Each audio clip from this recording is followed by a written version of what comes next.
नमस्कार। शुरुआत करते हैं बड़ी खबर के साथ। दिल्ली एनसीआर में रात से भारी बारिश जारी है। दिल्ली, गाजियाबाद और नोएडा में कई जगहों पर भारी बारिश की वजह से सड़कों पर पानी भर गया है। नोएडा में कुछ ही घंटों में बारिश से आम लोगों का जीवन दूभर हो गया है। बारिश के बाद जल जमाव की समस्या से लोगों को दो चार होना पड़ा है। सड़कों पर पानी जमा होने से वहां से गुजर रहे राहगीरों को काफी दिक्कतों का सामना करना पड़ा है।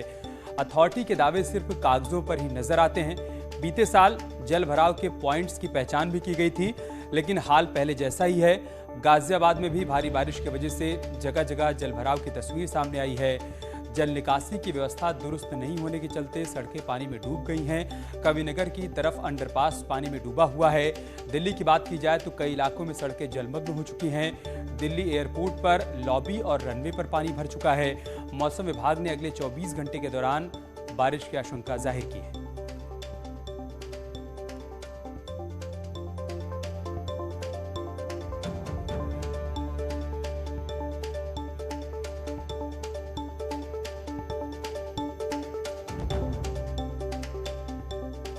बारिश के बाद दिल्ली एनसीआर में कैसे हालात पैदा हो गए हैं उसकी 3 तस्वीरें हम आपको दिखा रहे हैं।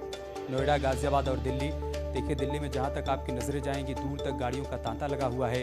लोग जाम से जूझते हुए नजर आ रहे हैं। और गाजियाबाद में अंडरपास में पानी भर चुका है, जिसके चलते आवागमन पूरी तरीके से बंद हो गया है। नोएडा में सड़कें पानी में पूरी तरीके से डूबी हुई है।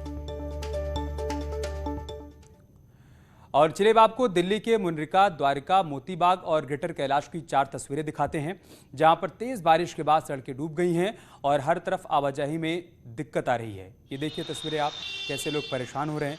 पानी के बीच से गाड़ियों की आवाजाही हो रही है और इस दौरान तमाम जगहों पर अंडरपास में पानी भरा हुआ है। सड़कें पानी में डूबी हुई हैं। लोगों को घर से निकलना था, दफ्तर जाना था, लिहाजा मजबूरी में उनको निकलना पड़ा।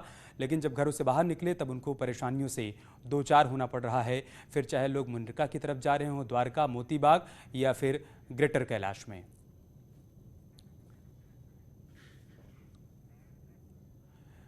और चलिए आपको सीधे प्रयागराज लेकर चलते हैं, जहां पर मुख्यमंत्री योगी आदित्यनाथ इस वक्त कार्यक्रम को संबोधित कर रहे हैं। न्यायमूर्ति एन.वी. रमन्ना जी, भारत सरकार के कानून एवं न्याय मंत्री माननीय किरेन रिजिजू जी, माननीय सर्वोच्च न्यायालय के न्यायमूर्तिगण, माननीय न्यायमूर्ति विनीत शरण जी, माननीय न्यायमूर्ति गणेश माहेश्वरी जी, माननीय न्यायमूर्ति श्री कृष्ण मुरारी जी, माननीय न्यायमूर्ति श्री विक्रमनाथ जी, उत्तर प्रदेश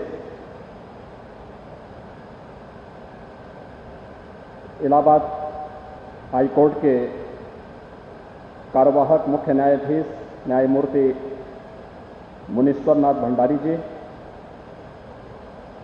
उत्तर प्रदेश शासन के विधि एवं न्याय मंत्री श्री ब्रजेश पाठक जी,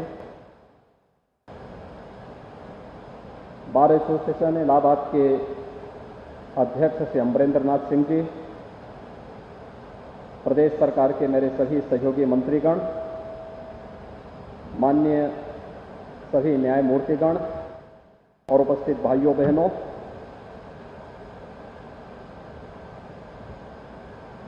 प्रयागराज की इस पावन धरती पर मैं देश के माननीय राष्ट्रपति जी का हृदय से स्वागत और अभिनंदन करता हूं। प्रयागराज की धरती गंगा, यमुना और सरस्वती की त्रिवेणी की भूमि है। पूरा देश और पूरी दुनिया त्रिवेणी की इस धरती पर संगम में स्नान करके अपने जीवन में सफलता की कामना को लेकर के आती है। लेकिन एक आम जनमानस त्रिवेणी की इस धरती पर धर्म, न्याय और शिक्षा के इस प्रमुख केंद्र से प्रत्यक्ष अनुभूति पाकर के भी अपने आप को धन्य महसूस करता है। मैं त्रिवेणी की इस पावन धरती पर आज भारत के माननीय राष्ट्रपति जी के आगमन पर प्रदेश शासन की ओर से उनका हृदय से स्वागत करता हूं, अभिनंदन करता हूं। आज के इस समारोह में प्रदेश की माननीय राज्यपाल और प्रदेश के अभिभावक स्वरूपा श्रीमती आनंदीबेन पटेल जी का, भारत के मुख्य न्यायाधिपति माननीय न्यायमूर्ति श्री एन वी रमन्ना जी का, केंद्रीय विधि एवं न्याय मंत्री माननीय श्री किरेन रिजिजू जी का, सर्वोच्च न्यायालय के माननीय न्यायमूर्तिगण श्री विनीत शरण जी, श्री दिनेश माहेश्वरी जी, श्री कृष्ण मुरारी जी, श्री विक्रम नाथ जी का उत्तर प्रदेश शासन की ओर से, उत्तर प्रदेश वासियों की ओर से हृदय से स्वागत और अभिनंदन करता हूं। आज का दिन न केवल उत्तर प्रदेश के इस प्रयागराज की धरती के लिए बल्कि उत्तर प्रदेश वासियों के लिए अत्यंत महत्वपूर्ण दिन है। वर्षों से लंबित उन परियोजनाओं का शुभारंभ माननीय राष्ट्रपति जी के कर कमलों से होने अभी प्रारंभ हुआ है, जिसकी दशकों से तमन्ना प्रयागराज वासियों को और उत्तर प्रदेश वासियों को था। खासतौर पर इलाहाबाद उच्च न्यायालय प्रयागराज में मल्टी लेवल पार्किंग और राष्ट्रीय विधि विश्वविद्यालय, इन दोनों की वर्षों से मांग चली आ रही थी और मुझे बताते हुए प्रसन्नता है कि आदरणीय प्रधानमंत्री जी की प्रेरणा से, उनके मार्गदर्शन में उत्तर प्रदेश सरकार प्रत्येक नागरिक के जीवन में खुशहाली लाने के लिए जिस प्रतिबद्धता के साथ कार्य कर रही है, उसमें न्यायिक क्षेत्र में भी प्रत्येक आम जन की आकांक्षाओं की पूर्ति करने और उसे समय पर सहजतापूर्ण न्याय उपलब्ध हो सके, इस दृष्टि से चाहे वह प्रदेश के अंदर न्यायिक क्षेत्र में इंफ्रास्ट्रक्चर डेवलपमेंट के लिए किए जाने वाले कार्य हों, मुझे बताते हुए प्रसन्नता है कि प्रदेश में न्यायालय कक्ष 599 न्यायिक कक्ष वर्तमान में, जिनमें से 311 पूरी तरह तैयार हो चुके हैं, 288 निर्माणाधीन हैं। माननीय न्यायमूर्तियों के आवासीय व्यवस्था के लिए भी प्रदेश सरकार की ओर से 611 ऐसे आवास स्वीकृत किए गए थे, जिनमें 247 बनकर के तैयार हैं और 364 वर्तमान में निर्माणाधीन है। आज का युग डिजिटल युग है। कोरोना महामारी के दौरान हम लोगों ने तकनीक के इस महत्व को समझा है। आम जन को दी जाने वाली सुविधा हो या फिर सहजता और सरलता के साथ उन्हें न्याय उपलब्ध कराने के लिए हम तकनीक का उपयोग किस रूप में कर सकते हैं, ये हम सब ने डिजिटल हियरिंग के माध्यम से, ऑनलाइन दी जाने वाली उन सुविधाओं के माध्यम से महसूस किया है। और प्रदेश सरकार ने अधीनस्थ न्यायालयों में डिजिटाइजेशन के लिए लगभग 70 करोड़ रुपए स्वीकृत किए हैं। माननीय उच्च न्यायालय के कंप्यूटर क्रय के लिए 30 करोड़ रुपए, अधीनस्थ न्यायालय में कंप्यूटर क्रय और अनुरक्षण के लिए 20 करोड़ रुपए और न्यायिक अधिकारियों के नवीन लैपटॉप के लिए 18 करोड़ रुपए की राशि इस संबंध में राज्य सरकार ने पहले से ही स्वीकृत की है। और आज मुझे बताते हुए प्रसन्नता है कि यहां पर जब भी हम लोग प्रयागराज की बात करते थे तो प्रयागराज का हमारा उच्च न्यायालय एशिया का सबसे बड़ा उच्च न्यायालय है। 24 करोड़ उत्तर प्रदेश की जनता न्याय प्राप्त करने की एक उत्सुकता के साथ यहां पर आता है। लेकिन उसे सबसे ज़्यादा यहाँ सामना करना पड़ता था जाम का। प्रयागराज कुंभ के समय प्रयागराज के इंफ्रास्ट्रक्चर के लिए केंद्र और राज्य सरकार ने बेहतरीन पहल की थी और मुझे प्रसन्नता है कि उस समय माननीय न्यायालय के द्वारा हमें भरपूर सहयोग प्राप्त हुआ था। अन्यथा किसी भी बड़े इंफ्रास्ट्रक्चर के कार्य को आगे बढ़ाने के लिए जिन लोगों की विकास में रुचि नहीं होती वे कहीं न कहीं व्यवधान बनने का कार्य करते हैं। हमारे पास 1 वर्ष का समय था कि हम प्रयागराज कुंभ के लिए इस प्रकार का इंफ्रास्ट्रक्चर यहां विकसित करें और उस समय जो बेहतर समन्वय था उस बेहतर समन्वय के माध्यम से प्रयागराज को प्रयागराज के रूप में विकसित करने 24 करोड़ जनमानस को श्रद्धालु जनों को प्रयागराज कुंभ के अवसर पर इस आयोजन में सहभागी बनाने में हमें सफलता प्राप्त हुई थी।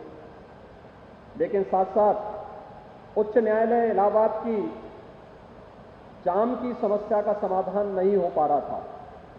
आज मुझे प्रसन्नता है कि जो मल्टी लेवल पार्किंग यहां पर बन रहा है ये केवल मल्टी लेवल पार्किंग नहीं है बल्कि इसमें 4000 वाहनों को पार्किंग की सुविधा के साथ साथ 2500 अधिवक्ताओं के लिए चैम्बर बना करके 10,000 अधिवक्ताओं के लिए भी अत्याधुनिक चैम्बर और उनके लिए अत्याधुनिक लाइब्रेरी की सुविधा उपलब्ध कराने का भी एक माध्यम यह मल्टी लेवल पार्किंग और अधिवक्ताओं के लिए बनाए जाने वाले चैम्बर जो बार एसोसिएशन की वर्षों से मांग थी उस मांग को आज यहां पर पूरा करते हुए और राष्ट्रपति जी के करकमलों से माननीय मुख्य न्यायाधिपति की उपस्थिति में और उच्चतम न्यायालय के सभी माननीय न्यायमूर्तियों के गर्मामयी उपस्थिति में इस आयोजन को यहां पर आयोजित करने में मुझे गौरव की अनुभूति हो रही है। इसके साथ ही प्रयागराज के लिए एक नई, क्योंकि प्रयागराज को हम त्रिवेणी की धरती मानते हैं, प्रयागराज में आप देखते होंगे कि प्रयागराज धर्म की धरती तो है ही, न्याय के लिए 24 करोड़ जनता प्रयागराज पर निर्भर करती ही है, लेकिन साथ साथ शिक्षा का भी उत्तर भारत का एक महत्वपूर्ण केंद्र है। और वर्षों से मांग हो रही थी कि एक राष्ट्रीय विधि विश्वविद्यालय की स्थापना प्रयागराज में हो। और मेरा वहां पे हमेशा इस बात के लिए, जब 2017 में हम लोग आए थे तो मेरे सामने एक ही चैलेंज था।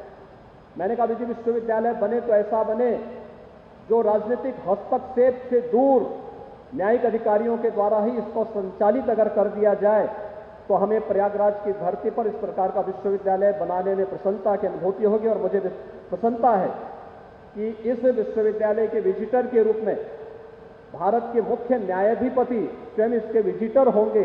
इस प्रकार का एक्ट राज्य सरकार ने बना करके आज प्रस्तुत किया है और यह विश्वविद्यालय का शुभारंभ अगले सत्र में हम लोग यहाँ पर प्रारंभ करेंगे।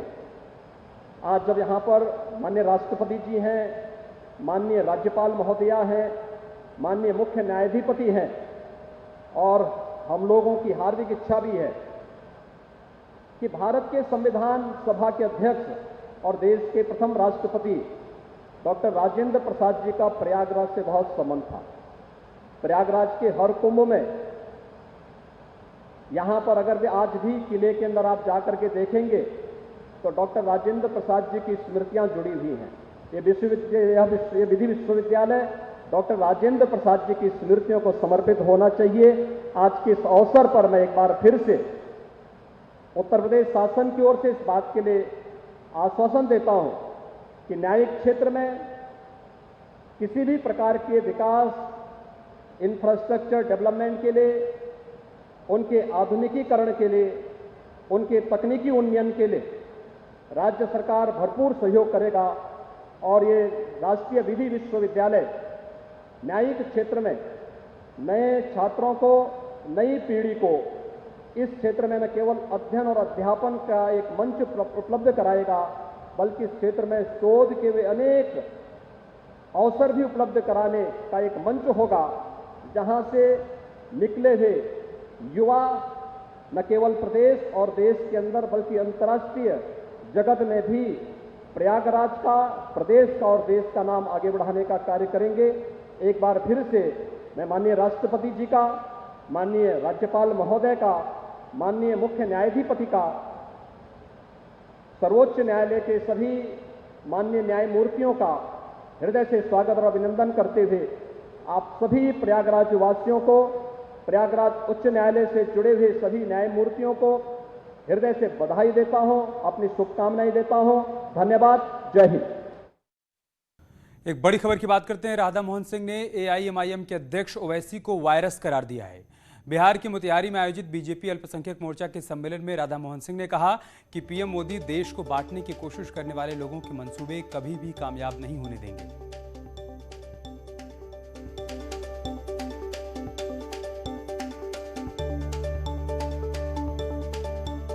वायरस को भी समाप्त, जो ये वायरस जो उसने नाम दिया वो वैसी वायरस आगा, तो उसके लिए भी हमारा टीका, मोदी का टीका कौन है?